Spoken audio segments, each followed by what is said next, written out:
Hello, hope all is well out there. Today is the 10th episode, which marks the halfway point for this series analyzing Halo 2.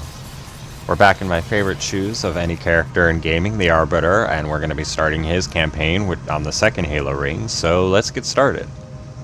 Throughout this level, we'll be encountering these energy pillars that are going to block the way, which I always thought was a neat little idea to mix traversal up, even if it's subtle. This first fall is pretty short, but some of these tunnels we drop down can admittedly be a bit annoyingly long on repeat playthroughs later in the mission. And then in this first room, if you stay around, then the first fights of the mission actually start here with the Sentinel deployer that's very easy to destroy. However, usually, I admittedly just walk right past them. Dropping down another level gives us our first encounter with arguably one of my favorite additions in any series of battles. We get Jackal and Grunt allies. I love these silly guys. The Grunts are always having fun dialogue, of course, and I've always had the Jackals as my second favorite species in the Covenant, just behind the Elites. So to team up with them while getting to play as none other than the Arbiter himself, needless to say, it feels pretty cool. And then after clearing out that space, we enter a near identical hallway to the one where we could have had our first Sentinel encounters if we stuck around a bit. This hallway, of course, is also likewise being filled with Sentinel enemies. Continuing further down, and side note on these pillars, I always found it interesting how you could open them in 3 separate ways. You could, of course, simply press X when prompted to, but you could also punch or shoot the glyph several times to open it. I don't know, I just thought it was a unique touch.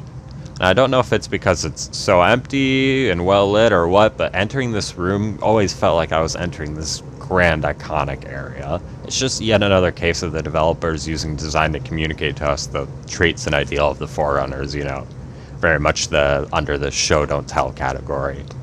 And then this big Sentinel Enforcer here actually doesn't even need to be destroyed by you necessarily, as once you unlock all the 4 pillars of the gondola, it automatically explodes, which honestly, it's convenient for harder difficulties, but kind of a bizarre decision in my opinion, admittedly. Here, Bungie gives us a pause in the action so we could soak up this absolutely gorgeous view. I mean, geez, still 20 years later, and even in the original graphics, I get goosebumps from this view right here. Bungie seriously never fails to deliver on stunning skyboxes when needed. Now, once you lift up to this new arena, this by far is going to be the most challenging spot in this level, at least for myself. Between the Sentinel Enforcer, regular and upgraded Sentinel spawning, in addition to the swarm of Flood with nowhere to run to, yeah, this could quickly get overwhelming, especially when the Enforcer starts firing its rockets.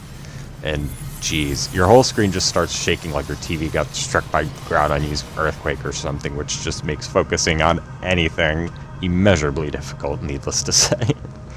The best method I've found is to stay on the lower floor for as long as possible until you have enough firepower, ideally, usually, typically with the plasma grenades, to quickly take out the Enforcer, but even then you have to rely on some slight luck because seemingly, and I don't have math to back this up, but it feels like roughly 10% of the time all the Flood will just concentrate on you in the corner below them, and not the mass of Sentinels that are literally firing right above them at their heads. I don't know why they randomly do this, I just know it's something to be aware of. After another drop down a tunnel, we're immediately greeted by a very familiar fog. Just when fighting Sentinels was starting to feel a little repetitive, the dev gave us some good Flood to mix it up. And unlike those we fought on Threshold during the last series of missions as the Arbiter, here the Flood are infecting humans, giving the enemy encounters a very different dynamic because the human weapons are obviously more focused on health damage rather than shield damage like the plasma ones, which was pretty much exclusively what you were using in the previous series of missions as the Arbiter. And that, of course, is also going to mix up the sandbox in a way that's much more akin to what's in the Master Chief missions, where you have a good variety of Covenant and UNSC weapons to choose from. Thankfully, this mission is not as lengthy or repetitive as the library from CE, so this section doesn't overstay its welcome. Although, this annoyingly long tunnel part sure does.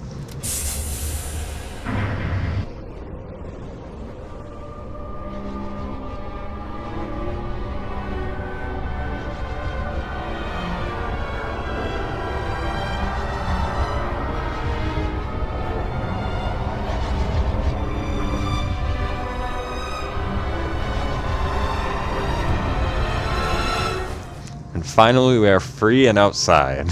Us with our elite allies now get to destroy this Flood and the beautiful snowy landscape, which not only looks good, but does some good subtle storytelling, as making areas colder to attempt to slow the spread of the flood is actually a very commonly used tactics by machines and sentinels alike on foreigner installations, kind of like the one we're on right now.